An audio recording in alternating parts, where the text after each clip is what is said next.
하나님의 말씀 시편 117편 말씀입니다.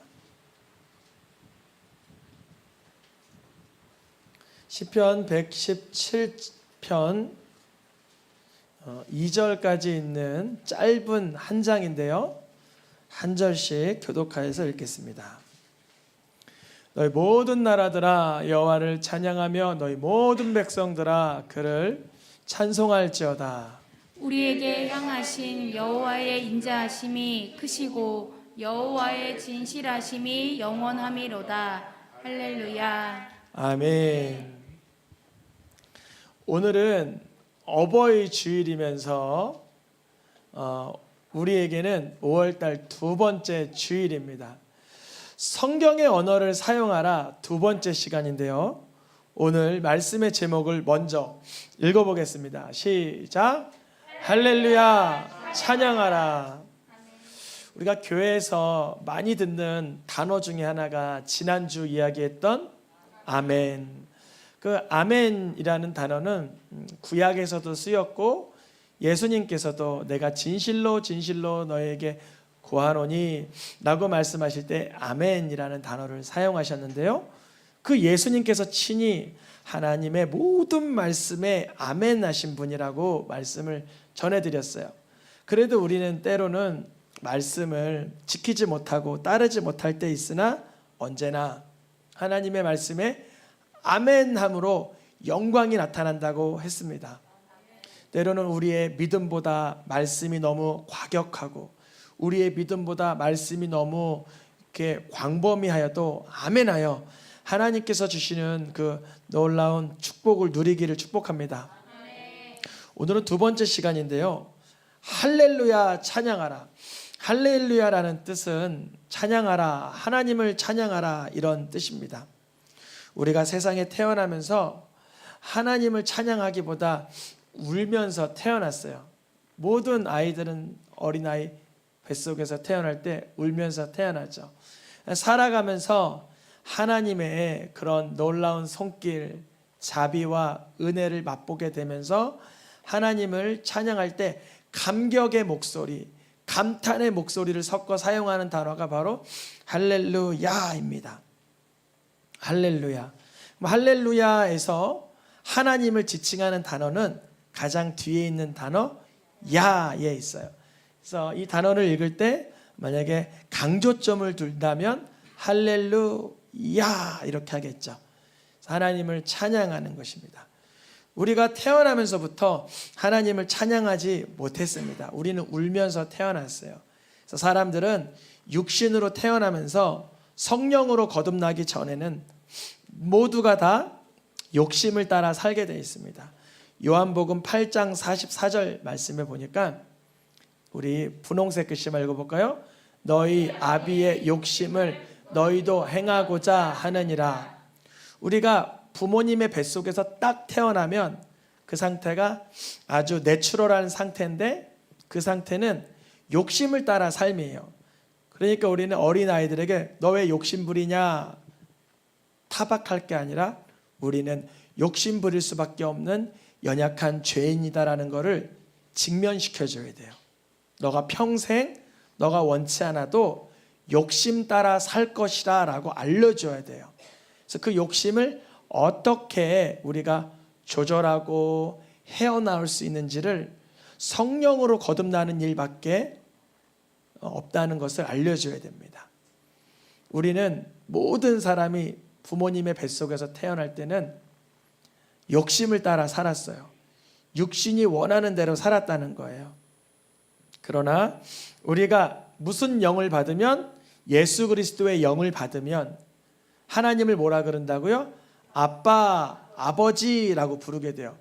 그 전에도 마귀를 향해서 아빠 이렇게 불러보진 않았지만 행하는 삶의 모습을 통해서 내가 마귀의 자식이구나라는 것을 여럿 발견하게 됩니다. 그런데 그렇게 욕심을 따라 육신을 따라 살았던 사람이 예수님을 믿게 되면 하나님이 아버지라는 것을 발견하게 됩니다. 오늘 찬양 인도자 집사님께서 우리 어버이날인데 육신의 부모에게 순종함과 함께 하나님 아버지를 기억합시다 그랬어요. 우리는 하나님 아버지를 오늘 기억해야 되는 줄 믿습니다. 하나님 아버지. 저도 어렸을 때 내 아빠가 있는데 왜 하나님을 아버지라 그래? 그렇게 궁금함을 가졌어요. 그런데 내 영적인 근원의 아빠는 마귀였더라고요. 내가 얼마나 마귀 좋아하는 일을 많이 했는지 욕심부리고 미워하고 증오하고 그렇게 살았더라고요. 그런데 어느 날 성령께서 내가 죄인인 걸 깨닫고 예수님을 나의 그리스도로 믿게 하시니 마귀가 나의 아빠가 아니라 하나님이 나의 아버지라는 것을 누리게 하셨습니다. 이전에는 우리가 육신을 따라 살았다면 이제는 성령을 따라 살면서 하나님을 아버지라 부르는 것이 하나님의 궁극적인 바람입니다. 우리가 육신의 부모에게 공경하고 순종해야 하는 것처럼 우리 영혼의 아버지인 하나님의 말씀을 따라 사는 것이 하나님 기뻐하는 것인 줄 믿습니다. 성경에서 하나님께서 우리 사람을 만드신 목적을 여러 번 알려주셨는데 출애굽기, 이사야, 에베소서 말씀 노란 글씨만 읽어보겠습니다.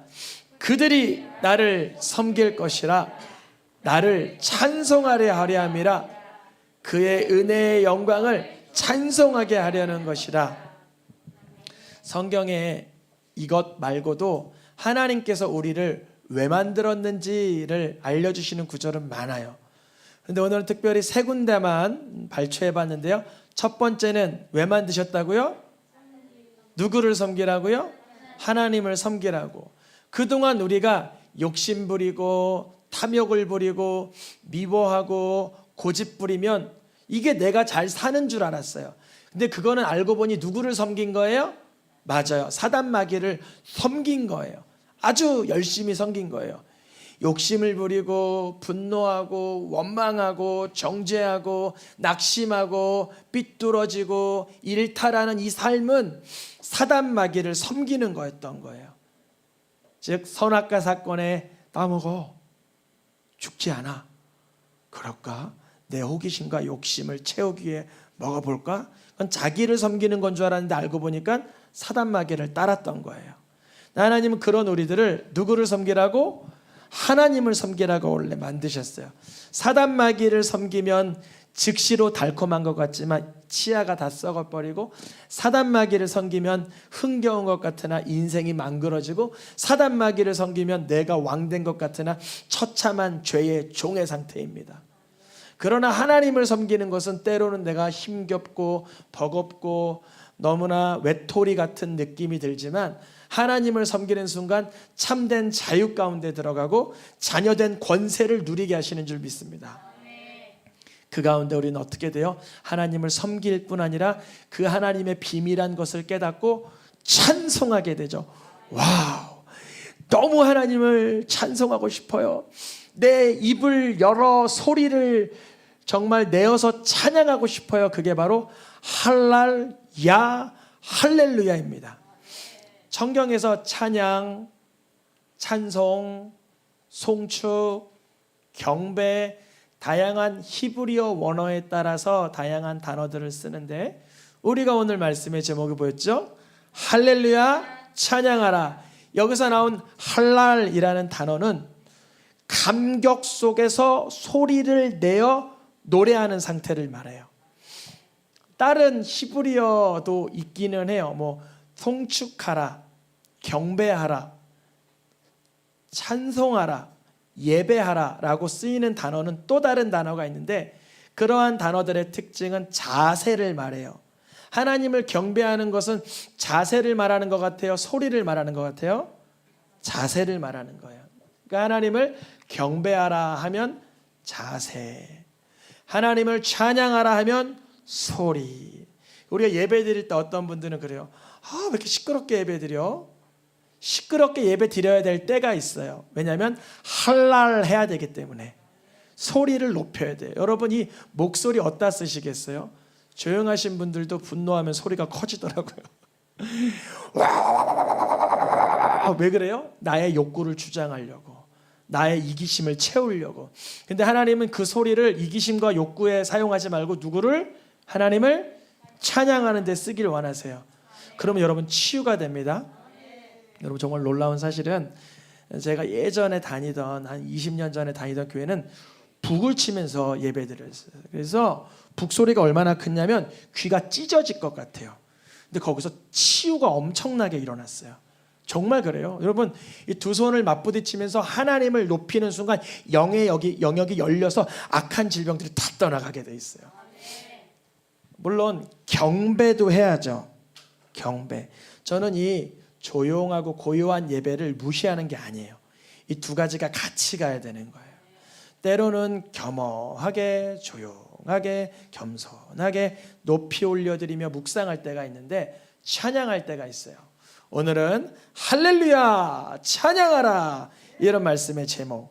에베소서 1장 6절에 보니까 찬양하다 보니까 뭘 깨달아요? 은혜를 깨달아요. 은혜.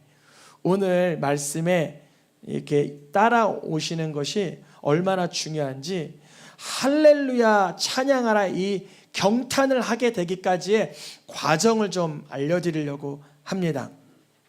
성경에서 보니까 할렐루야라는 단어를 가장 먼저 사용한 그 성경 본문이 있었으니 어디냐면 시편 104편 35절 말씀입니다. 언제 할렐루야 하는지 보세요. 노란 글씨만 읽어보세요. 시작. 죄인들을 땅에서 소멸하시며 악인들을 다시 잊지 못하게 하시리로다. 할렐루야. 언제 할렐루야 하고 있어요 지금? 맞아요. 하나님이 나를 고쳐주시고 나를 치유해 주시고 나를 즐겁게 해주시고 그런 이야기가 아니라 하나님의 심판이 행해질 때 뭐 하고 있어요? 이 사람이 지금 할렐루야 하고 있는 거예요. 이게 할렐루야가 등장하는 첫 번째 말씀이라 그랬죠. 그럼 할렐루야가 등장하는 마지막 말씀은 어디 있을까요?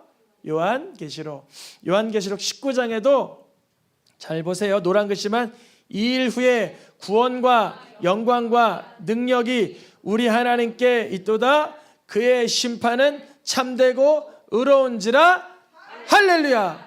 여러분 시편의 시작과 요한계시록 할렐루야가 사용된 마지막 본문 19장 4절 5절에도 할렐루야가 등장하는데 전 19장을 마지막 본문이라고 말씀드린 겁니다. 그러니까 할렐루야가 사용되는 본문의 특징은 분위기가 어떤 분위기인 거예요? 심판인 거예요. 여러분 심판 가운데 할렐루야 할 수 있는 사람들은 누굴까요 과연? 심판이 막 하나님의 진노가 쏟아지고 여기서 질병이 일어나고 저기서 망했다 그러고 저기서 쓰러졌다 그러고 저기서 아프다 그러고 막 심판과 진노가 막 쏟아지는 가운데 누구는 할렐루야 하고 있는 거예요? 구원받은 사람이겠죠. 여러분 하나님을 찬양하게 된 이 분위기가 사실은 심판의 분위기였는데 하나님은 그 심판 가운데서도 누군가 할렐루야 하고 있는데 그 사람들은 누구냐면 바로 하나님의 구원받은 자들입니다. 하나님의 구원받은 자들은 바벨론의 패망 속에서 바벨론의 심판받은 속에서 하나님을 찬양하고 있는 거예요.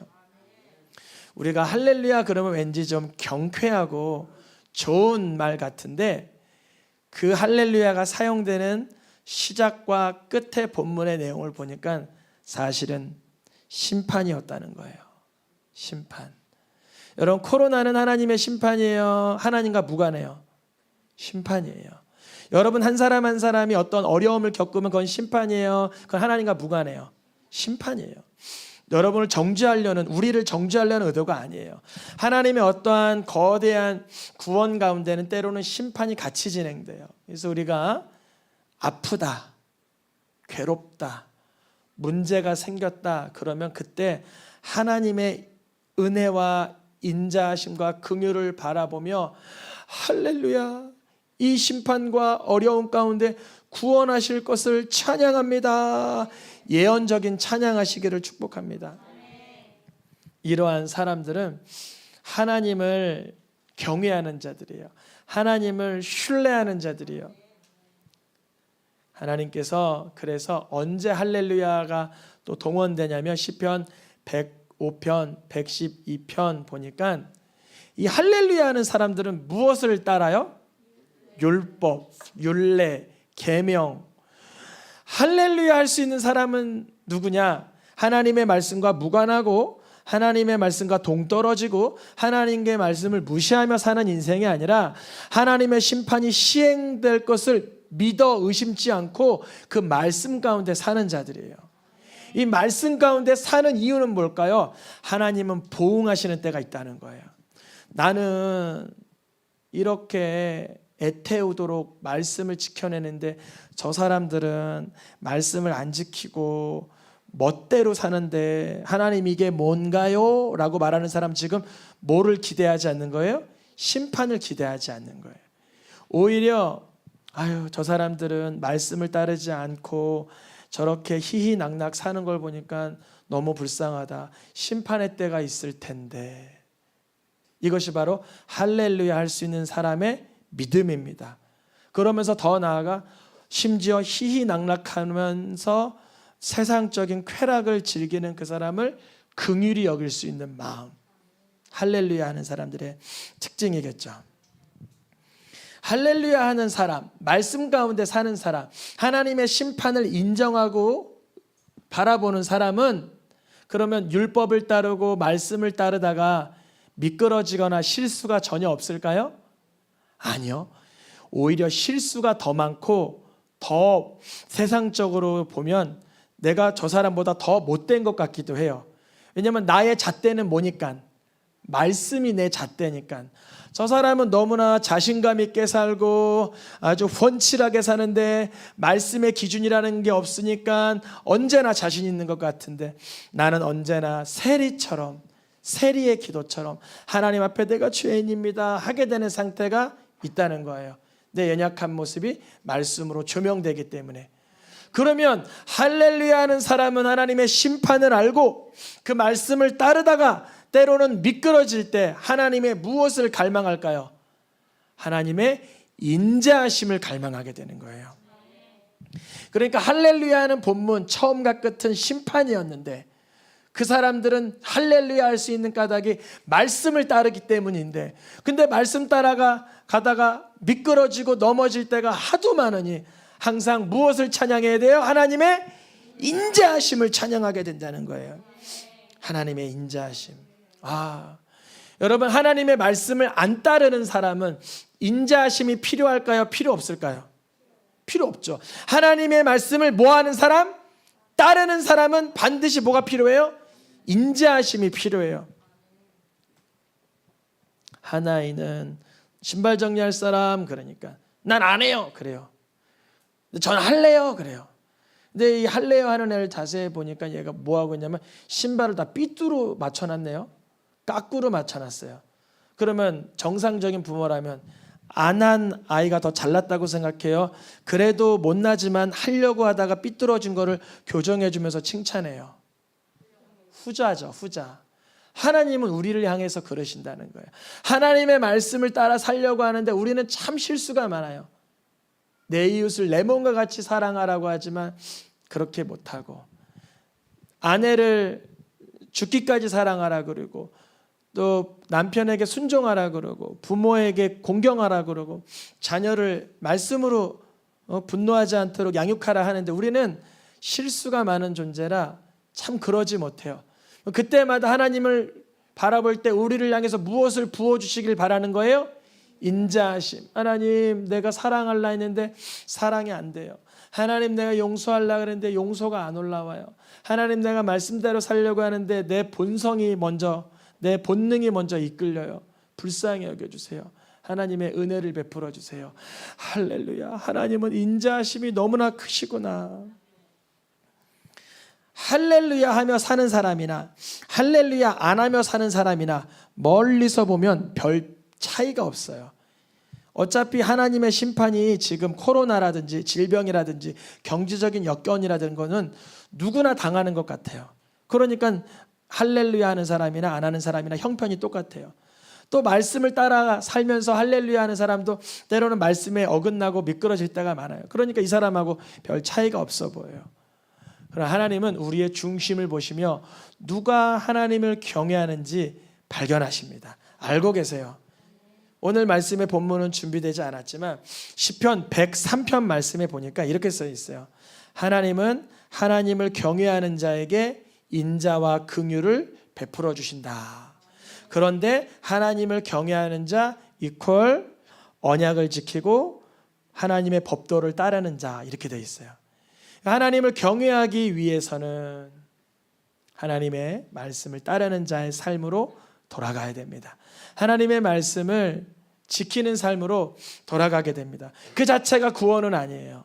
말씀을 따르면 구원받는다 행위 구원을 말하는 게 아니에요. 말씀을 따르려는 자세는 하나님을 경외하는 열매이며 말씀을 따르는 자세 속에서 부어지는 것이 하나님을 향한 그 은혜를 간구함입니다. 그때 구원이 부어지는 거죠. 그래서 할렐루야 하는 사람은 이것을 깨닫는 자예요. 시편 146편의 10절의 말씀을 보니까 하나님이 다스리고 계시는 것을 깨닫는 자예요. 하나님이 통치하고 계시는 것을 깨닫는 자예요. 이런 자들은 할렐루야 하고 있지만 할렐루야 하지 못하는 자들은 하나님의 법도를 알지 못하기 때문에 할렐루야를 할 수가 없는 거예요. 여러분, 우리가 할렐루야 하나님의 심판이 부어질 때 할 수 있기를 축복합니다. 심판이 뭘까요? 때로는 질병 걸릴 때, 우리 질병 걸리면 화나요? 할렐루야예요? 너무 믿음이 좋으신 권사님이세요.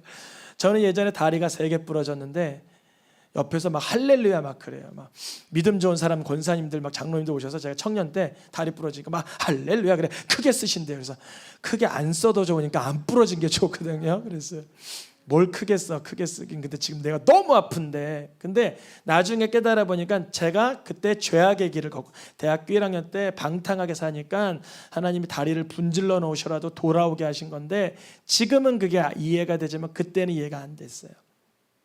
하나님이 다스리고 통치하신다는 걸 알지 못했죠. 여러분, 우리 사업하시는 분들 할렐루야 하시길 축복합니다. 그게 무슨 뜻일까요? 사업하다 좀 어렵죠. 그때 할렐루야 하시면 돼요. 왜요? 하나님 날 낮추시는군요.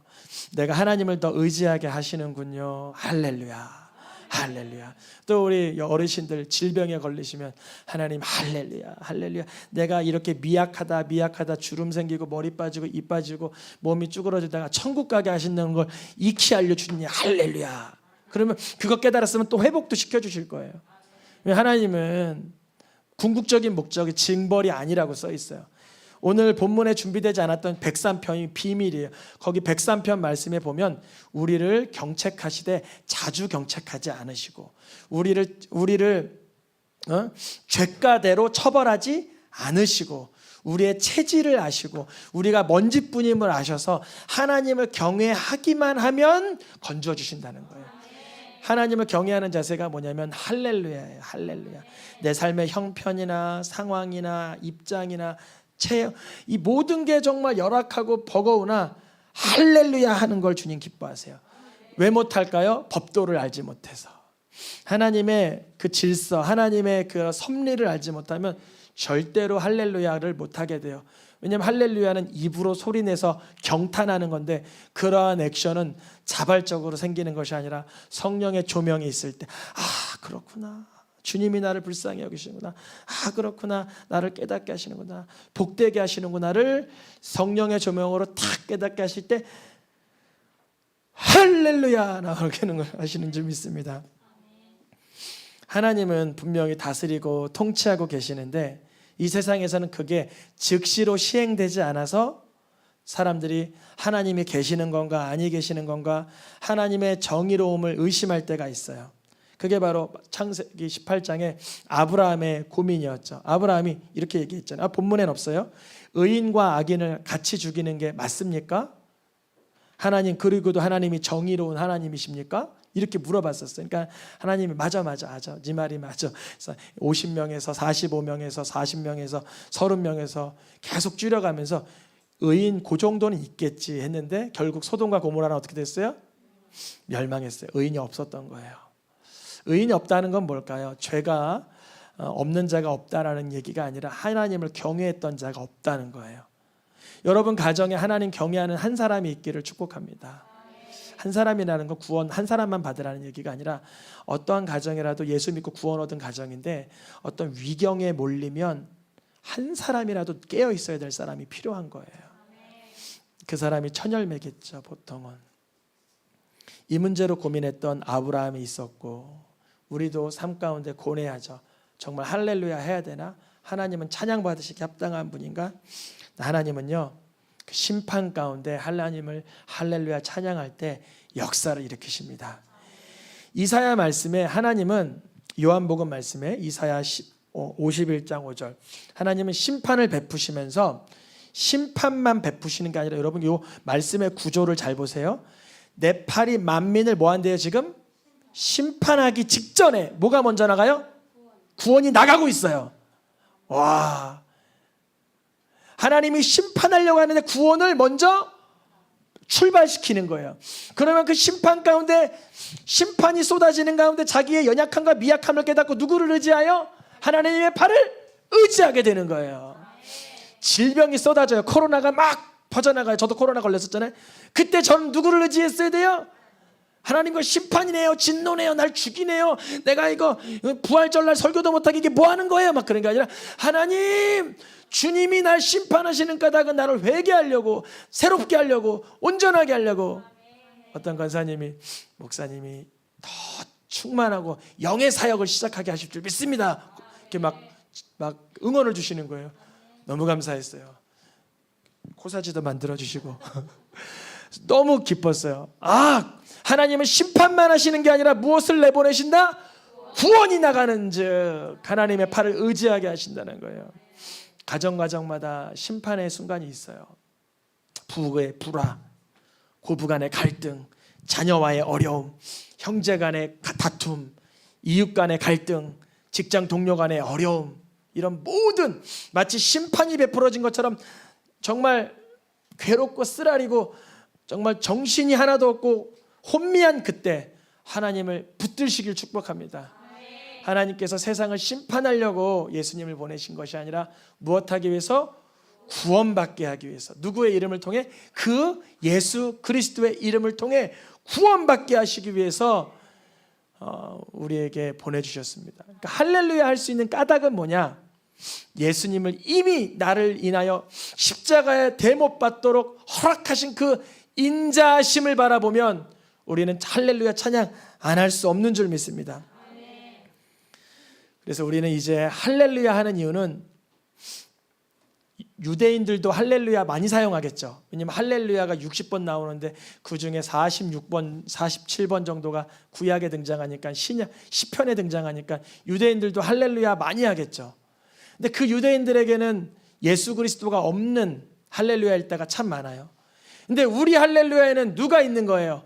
예수 그리스도. 그래서 히브리서 말씀, 베드로전서 1장 말씀에 누구로 말미암아 하나님을 할렐루야 하는 거예요? 예수로 말미암아 하나님께 할렐루야를 드리자. 주 예수 그리스도로 인하여 아버지 하나님께 할렐루야를 드리자. 우리가 할렐루야 하는 까닭은 하나님의 통치를 인정하는 거예요. 할렐루야 하는 까닭은 하나님의 인자하심을 바라는 거예요. 할렐루야를 하는 까닭은 하나님의 심판이 있는 것을 아는 거예요. 그런 사람들은 그 심판 가운데 나도 사실 죄악 가운데 지옥밖에 갈 수 없는 죄인임을 다 깨달았어요. 그러니 나도 지옥 가는데 어떻게 할렐루야예요? 그 지옥 불구덩이에서 날 건지시기 위해서, 그 지옥의 처참한 영원한 형벌 가운데 날 건지신 분 예수 그리스도인에 의해서 이제 할렐루야 계시는 줄 믿습니다. 할렐루야. 요한계시록 마지막 장에서는요 이렇게 끝나요. 그 할렐루야를 누구에게 올려드리냐면, 보좌에 앉으신 하나님과 우리를 죄에서 구원하신 예수 그리스도 어린 양에게 찬송과 할렐루야를 올려드리게 되는 줄 믿습니다. 오늘 150편 말씀 저 찬양을 했어요. 호흡이 있는 자마다 여호와를 찬양할지어다 할렐루야 하면서 시편의 대장정이 끝나게 됩니다. 시편의 시작은 1편인데 마지막 편은 150편 6절 할렐루야로 끝나요. 모든 인생 가운데 할렐루야 하며 주님 나라 들어갈 수 있기를 축복합니다. 우리가 호흡이 있는 자마다 여호와를 찬양할지어다. 할렐루야. 우리가 주님 나라 갈 때 주님의 모든 그 되돌아보면 이끄시고 은혜 베풀어 주시고 보살펴 주시고 새롭게 하신 그 은혜로 인해서 할렐루야 경탄하게 되는 줄 믿습니다. 우리가 오늘 어버이날을 맞이해서 부모의 말씀 순종하고 또 우리 하나님의 말씀 순종하며 할렐루야 하며 마음껏 하나님의 역사를 경험하시길 축복합니다. 찬양하며 기도하겠습니다.